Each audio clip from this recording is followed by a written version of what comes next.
Welcome back, everybody. This is going to be our Algebra Essentials Lesson 4, Basic Exponent Manipulation, Homework Review, Part 4.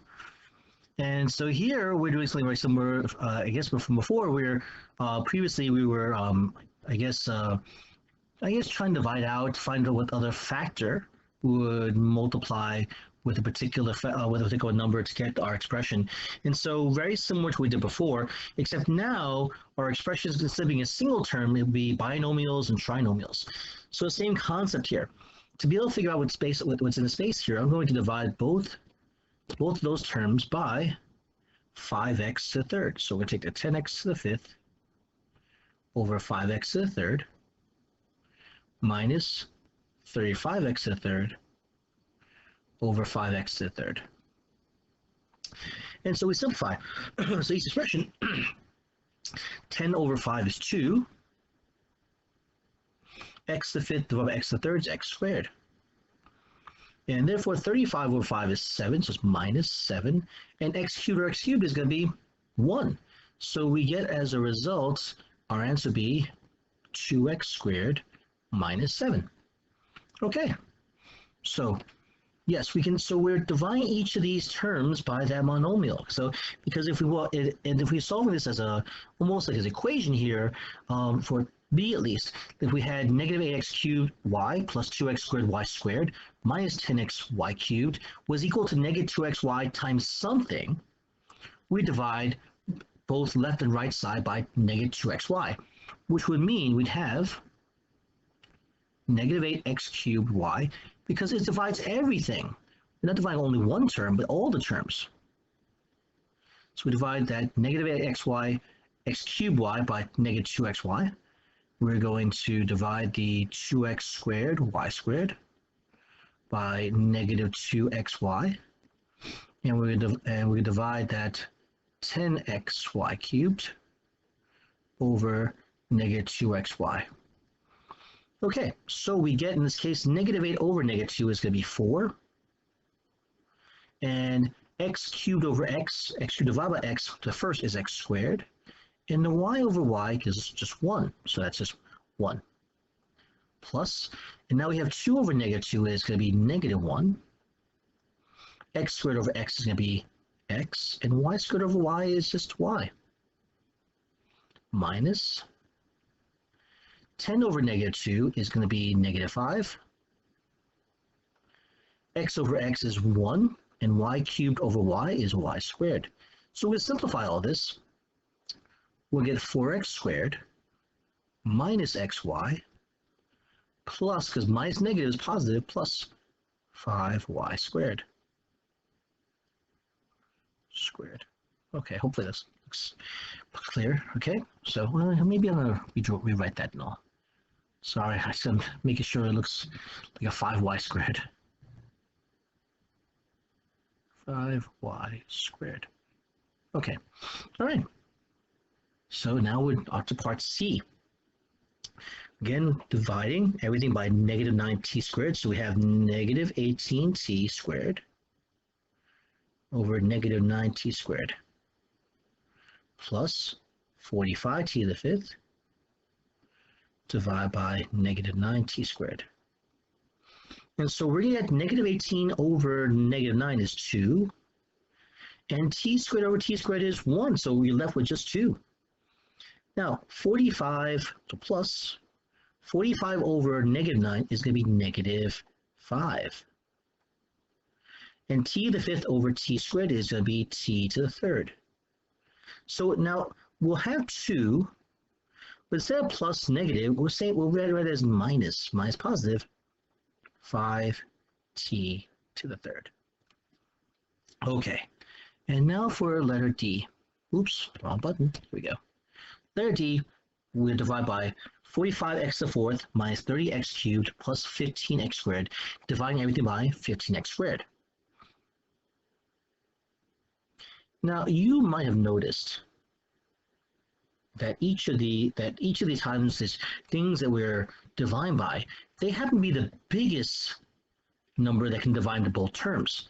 So what we're really seeing in this case is what we call the greatest common factor.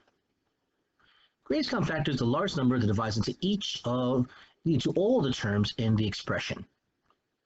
Okay, and by factoring, what ends up happening is that we are able to take an expression that is just adding, subtracting things, and rewrite it so that it is now a product of two items. Okay, a product of these two items. So here we have the first one, 45x to the fourth over 15x squared becomes, well, 45 over 15 is 3, and x to the fourth over x squared is going to be x squared, minus 30 over 15 is 2, x to the third over x squared is just x. And finally, 15 over 15 is 1, and x squared over x squared is 1, so 1 times 1 is 1. And so we're left now with 3x squared minus 2x plus 1.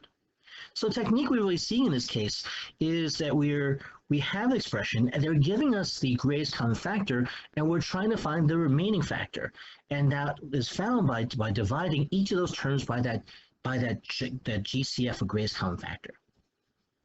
We continue with question 5 with these two questions here. And so here the greatest common factor is going to be x plus 5. So we take x times x plus 5, divide by x plus 5, plus 6 times x plus 5, divide by x plus 5. Now, your first feeling might be to multiply everything out. However, x plus 5 as a binomial, divide by x plus 5, another binomial, you will get, as long as x is not equal to negative 5, you will get 1. They divide out to 1. The same thing occurs here. The x plus 5s divide out to 1 because you can simplify and divide out factors, things that multiply each other. And we're left with, in this case, just x plus 6. So our remaining factor would be x plus 6. Okay? And so we do the same thing for letter F. We're going to divide this by x minus 3. So x squared times x minus 3 divided by x minus 3 just leaves with x squared. And we'll leave it as squared, although we could rewrite it as x times x, but I think that should be okay though. All right, so that's question number 5.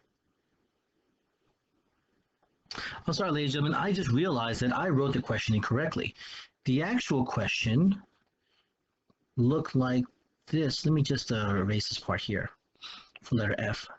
The actual question looked like the following. It looked like that was x squared times x minus 3 minus x minus 3 in parentheses. I was wondering, like, why was that question so straightforward? So I always were basic, but yeah. So here, we will use the same idea. We're still going to divide the x squared times x minus 3 over x minus 3 minus x minus 3 over x minus 3. And so we're going to get, in this case, x squared, and then we're going to get minus 1.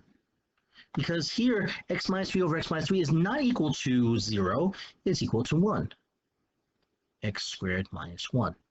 Now, interesting part in this case is that we could further factor this, and we would be able to break this down to x minus 3 times x plus 1 times x minus 1, because we can factor further. But I do believe that this is what they were looking for in this case. Okay, so our next question, question number 6. Write each of the following out as extended products and then simplify. The first done as an example, well, they showed us in this case that this was x squared times x squared times x squared, and then we multiply each of these. We're going to get, well, the first pair will be x to the fourth times x squared, and so we multiply again to x to the 6th power. Okay, so these two give us this. And then we continue with b. We would have x cubed squared becomes x cubed times x cubed, and that would be Well, multiply two numbers same base, we keep the base and add exponents. So that's also x to the sixth. For C,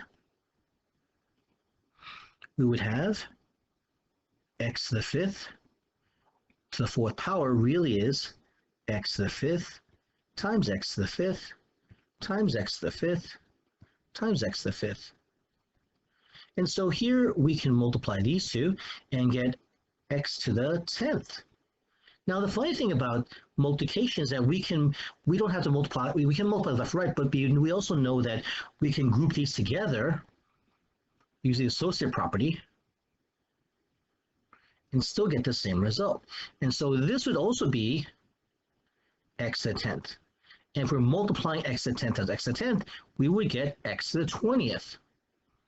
Okay, and so finally, for D, we would have x to the fourth to the third power is x to the fourth times x to the fourth times x to the fourth. This would be multiplying x to the fourth times x to the fourth is x to the eighth. Multiplying that with x to the fourth would give us x to the 12th. And so the key thing here is that, especially when we talk about question 7, is that we notice a pattern here.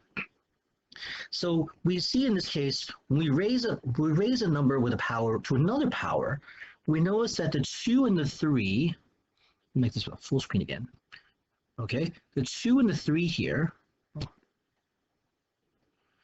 give us this exponent of 6. This 3 and the 2 here give us exponent of 6. The 5 and the 4 here give us exponent of 20. And the 4 and the 3 here give us exponent of 12. And so the whole idea in this case, if we take some number that has an exponent and raise to another power, what is the pattern? Well, we see in this case the 4 and the 3 multiply each other to get 12. The 5 and the 4 multiply each other to get to 20. The 3 and the 2 multiply to get 6, and the 2 and the 3 multiply to get 6. Therefore, our answer for question 7, for positive integers a and b, if you raise x to a, raise the b power, we are going to get x to the a times b, or x to a b. And also keep in mind this works in this way too. If we had x to the b, raise the a, we would also get x to the ab. So when you raise a power to another power, you're going to, in this case, multiply the exponents. Okay, this is known as the power rule when it comes to exponents now. Okay, all right, ladies and gentlemen. So we have discussed our product rule, our quotient rule, and our power rule when it comes to exponents now, which are very important on these concepts, understand these concepts though. And so I hope that all these ideas have been helpful to you, a refresher in this case for a lot of you guys. All right, ladies and gentlemen, thanks so much for watching this part 4 of our lesson 4 of basic exponent manipulation for Algebra 2.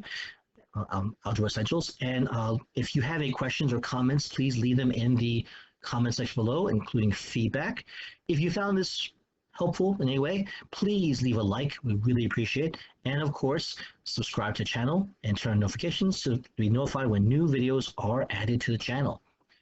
Thank you so much for watching, ladies and gentlemen. Remember that we can learn this math, okay? We can learn it in the classroom, but also learn it outside the classroom too. And I'm hoping that you guys are getting this material. Please, if you have questions, leave them in the comment section below. Thanks so much for watching, and take care of yourselves. Be safe.